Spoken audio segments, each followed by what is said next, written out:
Hello friends, आज हम लोग बात करेंगे बच्चों के बारे में। आजकल ओपीडी में बहुत सारे ऐसे बच्चे आ रहे हैं जिनके पैरों में, हाथों में, चेहरे के आसपास बहुत सारे दाने होते हैं, ब्लिस्टर्स होते हैं, उनको फीवर होता है, पेन होता है, खाना नहीं खाते हैं, उनको भूख नहीं लगती है। पेरेंट्स भी बहुत परेशान रहते हैं कि बच्चे को क्या हुआ है, कहीं ऐसा तो कुछ नहीं कि कोई सीवियर डिजीज़ हो गई है। तो हम लोग इस पर आज बात करेंगे।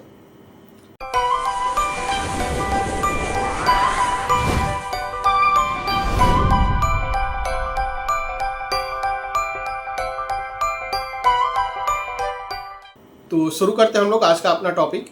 जैसा कि पहले भी मैंने बताया, बच्चों के बारे में आज का टॉपिक है, जिसमें हाथ, पैर और चेहरे के आसपास बहुत सारे दाने होते हैं, ब्लिस्टर्स होते हैं, फीवर होता है, सोर थ्रोट होता है उनको, कभी कभी खराश या खांसी भी आ सकती है, भूख नहीं लगती है उनको। तो जिस डिजीज़ के बारे में हम लोग बात कर रहे हैं उस डिजीज़ का नाम है foot, hand and mouth disease. ये जनरली छोटे बच्चों में, इन्फेंट से लेकर के 7, 8, 9, 10 साल तक के बच्चों में होता है। और ये एक वायरल डिजीज़ है जो कि कॉक्सैक्स वायरस 16 की वजह से होता है। और ये एक सेल्फ लिमिटिंग डिजीज़ है, लेकिन जब ये इनके सिम्टम एग्रीवेट होते हैं, बच्चे इरिटेट रहते हैं, उनको भूख नहीं लगती है और ये काफ़ी पेनफुल कंडीशन होता है। जैसा कि मैंने पहले भी बताया कि इनके सिम्टम की अगर बात की जाए तो वो पैरों में, फुट वाले एरिया में, हाथ में जो कि पाम वाला है, हाथ में भी फ्रंट साइड पे पाम वाला जो एरिया है, इस पर बहुत सारे ब्लिस्टर्स निकल जाते हैं, दाने निकल आते हैं, रैसेज निकल आते हैं। उसके साथ साथ माउथ के चारों तरफ, चेहरे पे बहुत सारे दाने निकल आते हैं, कभी कभी बड़े बड़े ब्लिस्टर्स निकल आते हैं जिसमें पानी भरा रहता है या कई बार पस भी भरा रहता है। जब ये फूटते हैं तो फूटने के बाद और ज़्यादा पेनफुल हो जाते हैं। तो इनके साथ साथ उसमें क्या होता है कि सबसे पहले जब ये सिम्टम डेवलप होना शुरू होगा तो सबसे पहले बच्चे में फीवर की कंडीशन आती है, बच्चे को बुखार लगता है, 1-2 दिन बुखार आएगा, उसके बाद सोर थ्रोट होगा। सोर थ्रोट होने के बाद कई बार 2 या 3 दिन जैसे ही बीतेगा, पैरों में, हाथों में और चेहरे के आसपास बहुत सारे रैसेज निकलना शुरू होंगे। ये रैसेज धीरे धीरे बढ़ते जाते हैं, 1-2 दिन में ही ये बड़े हो जाते हैं। बड़े होने के बाद कुछ रैसेज इसमें ब्लिस्टर्स का रूप ले लेते हैं, जिसमें कि पानी या पस भर जाता है। और ये जब फूटते हैं तो फूटने के बाद जब इनका लिक्विड निकलता है तो वो लिक्विड जहाँ जहाँ भी टच करता है शरीर में, वहाँ वहाँ फिर से रैसेज और ब्लिस्टर्स निकलने लगते हैं। और ये रैसेज और ब्लिस्टर इतने पेनफुल होते हैं कि बच्चा रोता रहता है, रात में सो नहीं पाता। कभी कभी ये जो ब्लिस्टर्स और रैसेज होते हैं ओरल कैविटी के म्यूकोसा में भी निकल आते हैं, जिससे कि काफ़ी पेनफुल कंडीशन हो जाती है। बच्चा कुछ खा नहीं पाता, कुछ पानी नहीं पी पाता, कुछ भी लिक्विड नहीं ले पाता। तो ये सारे सिम्टम हुए इस बच्चों में। अगर हम लोग बात करें कि ये कंटेजियस है या नहीं कंटेजियस है, ये फैलता कैसे है, इसके कॉजेज़ क्या हैं, तो जैसा कि मैंने बताया कि इसके जो कॉजेज़ हैं वो तो वायरल डिजीज़ है, कॉक्सैक्स वायरस 16 की वजह से होता है।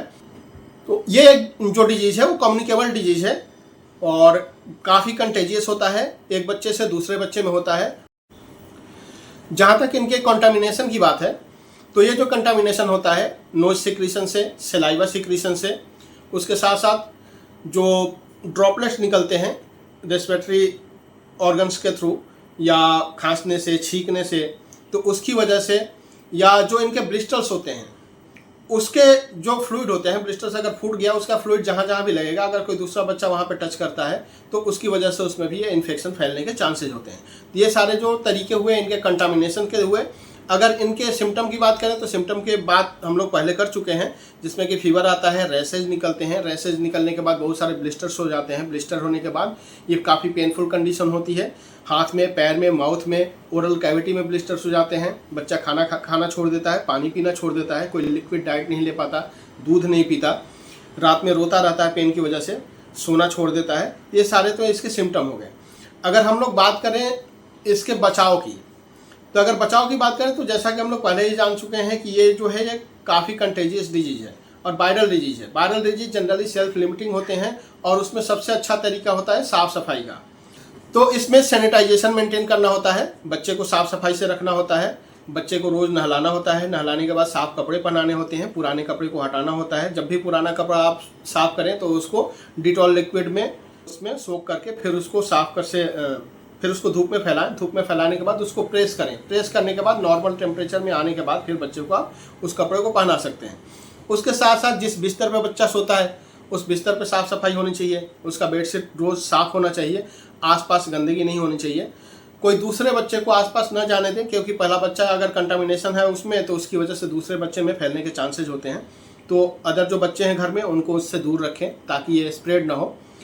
और जहाँ तक ट्रीटमेंट की अगर बात करते हैं तो ट्रीटमेंट की बात जब करते हैं तो उसमें सबसे पहले तो यही जानते हैं कि ये सेल्फ लिमिटिंग डिजीज़ है, वायरल डिजीज़ है, अपने आप ठीक होता है।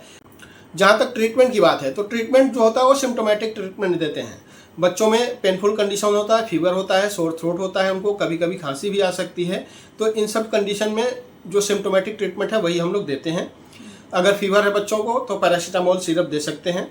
अगर उनके ब्लिस्टर्स में पेन है और ब्लिस्टर बहुत ज़्यादा अगर स्प्रेड कर गए हैं तो वहाँ पे कैलामाइन लोशन लगवा सकते हैं। या अगर बहुत ज़्यादा अगर सेकेंडरी इन्फेक्शन के चांसेस बढ़ गए हैं तो वहाँ पे नियोस्पोरिन पाउडर भी स्प्रेड कर सकते हैं। छोटे बच्चे होते हैं जो नियोनेट्स होते हैं, अगर उनके ओरल म्यूकोसा में अल्सर हो गए हैं या ब्लिस्टर्स हो गए हैं तो वहाँ के लिए जाइटी लोशन आता है। जाइटी लोशन को आप उनके ओरल म्यूकोसा में लगा सकते हैं, जो कि काफ़ी सूदिंग इफेक्ट क्रिएट करता है, बच्चों को काफ़ी रिलीफ मिलता है, बच्चा सो सकता है। और इनमें सबसे बड़ी चीज़ क्या होती है कि ब्लिस्टर जब निकलते हैं और फूटते हैं तो बच्चों में डिहाइड्रेशन वाली कंडीशन आ जाती है। एक तो बच्चा पानी नहीं पीना छोड़ देता है क्योंकि उसके ओरल म्यूकोसा में अल्सर्स होते हैं, उसको पेनफुल कंडीशन होती है उसके माउथ की। तो डिहाइड्रेशन से बचाने के लिए हाइड्रेट करना ज़रूरी है। तो जितना हो सके उनको नारियल पानी, लिक्विड डाइट, पानी वगैरह पिलाते रहें। उसके साथ साथ जो मेडिकेशन मैंने बताया वो आप दे सकते हैं। लेकिन ध्यान देने वाली बात यह है कि जब भी मेडिकेशन दें तो किसी न किसी डॉक्टर से एक बार सलाह ले लें। बिना सलाह लिए अपने से अगर आप मेडिकेशन प्रोवाइड कराते हैं तो हो सकता है ये हार्मफुल हो बच्चे के लिए। तो जब भी आप किसी मेडिकेशन की बात करें तो किसी न किसी अपने आसपास के डॉक्टर से कंसल्ट कर लें, उसके बाद मेडिकेशन प्रोवाइड करें अपने बच्चों को। तो ये रहा हम लोगों का आज का topic, foot, mouth and hand disease. बच्चों में काफ़ी स्प्रेड हो रहा है तो मुझे लगा कि आज इस पर हम लोग डिस्कस करते हैं। अगर आप लोगों ने मेरा चैनल सब्सक्राइब नहीं किया है तो प्लीज़ इसे सब्सक्राइब कीजिए, साथ ही बेल आइकन को भी प्रेस कीजिए जिससे कि आगे आने वाली वीडियो का नोटिफिकेशन आपको सही समय पर मिल सके। Thank you.